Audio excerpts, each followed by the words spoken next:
Okay. This is the Cutie portable quilter's frame, and I'm going to show how it's put together. This part here is the main base. It's what I leave put together, and I just stack it behind a door. Fits nicely behind a door in the back room. So when I need to use it, I just put it on this table. And it has stickies underneath here so that it grips. It won't slide around on your table. So the first thing we do is put the roller bar across this. This is going to give me movement this way. And it has labeled front and back. I never took off the labels because it just makes it easier, you know, to have it on there. And the wheels are going to be set across the track so that they roll nice and smooth, just like that. Okay, and this is a stopper so your machine doesn't slide off, which is convenient to have. Okay, maybe saving me a little pain.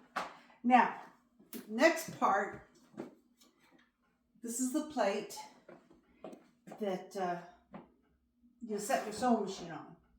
And so what I do with this, it has this, what we call it a cord manager. I'm not sure if that's really what it is, but anyways, you put this now down on the tracks that are on this part. Same way, you gotta make sure your wheels are on each side of the track.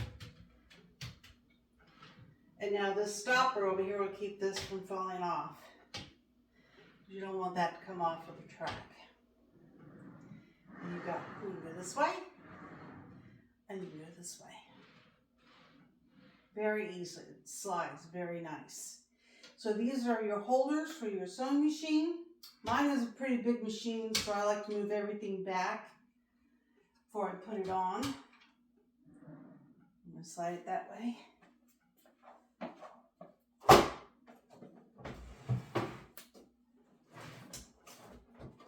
It's a baby lock.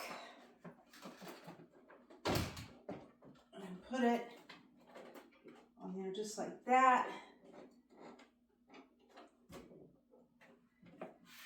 And on this side of the machine, these actually have a little bit of play, and I can push it right up to the machine. I'll hold it right there in place.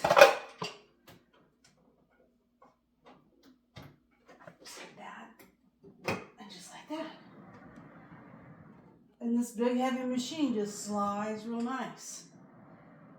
Now, these are the handles you're going to use to move it, because you're going to stand it on this side, and you're going to slide it right into these holes. And it can be a little bit of a challenge because they are two poles trying to go into different holes. Just be patient with it. And I only, wait a minute, upside down. There we go.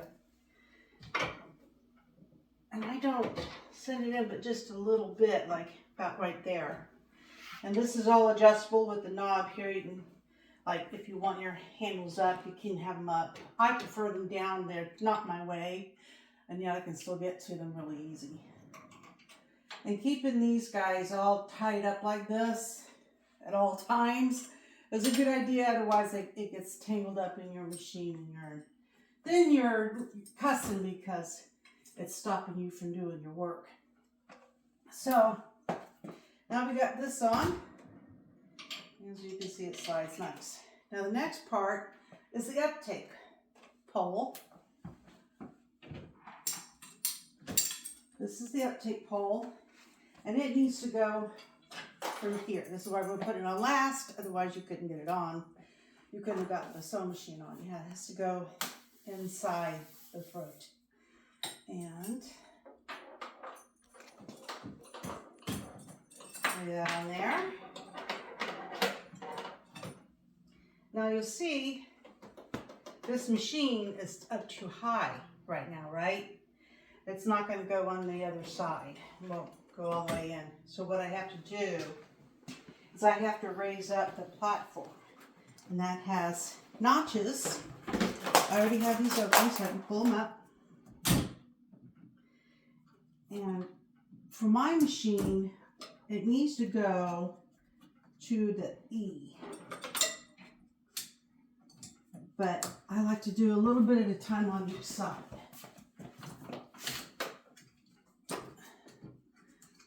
It has letters on the side of it, and I think mine works best when it's set up to the E. On both sides. I'll take this one up a little farther.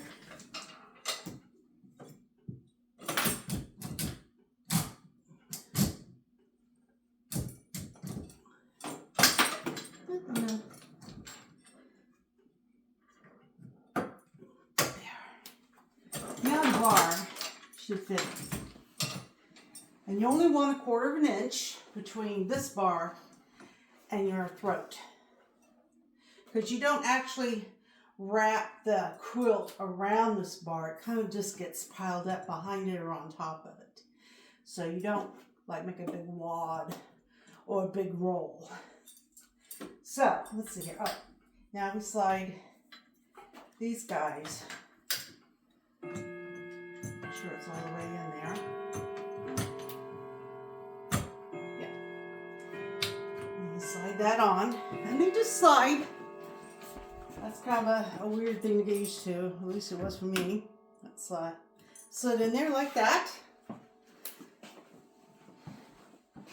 And then you gotta have a way to move your machine, keep it going. And they give you an extender for this. Right now, I don't know what I did with mine. But there is an extender. You'll need to use it because this thing moves quite a ways up and down through here. And you don't want it to go inside here. You need it to be on the outside. So with the extender, which is about, I think, 3 feet, it'll extend all the way to the middle, which is really all the farthest you need to go with it. And then this is my machine power cord. Plug that in. Right way it goes in. There we go. And I think I'm going to try using this to hold on to that cord. Maybe that'll make things easier. Because you don't want cords to get down here on the track. That will slow you down. So there we go. It'll slide this way and that. That's basically how I put it together. And you want to keep these tied up. They will become a pain, and they're very adjustable. These straps are very easy to adjust because you'll get your quilt will get bigger and bigger on one side and smaller on the other. And that is the first steps of setting up your Cutie machine. And I'll have to defer you to part 2 where we'll show you how to put on the clamps and load your quilt.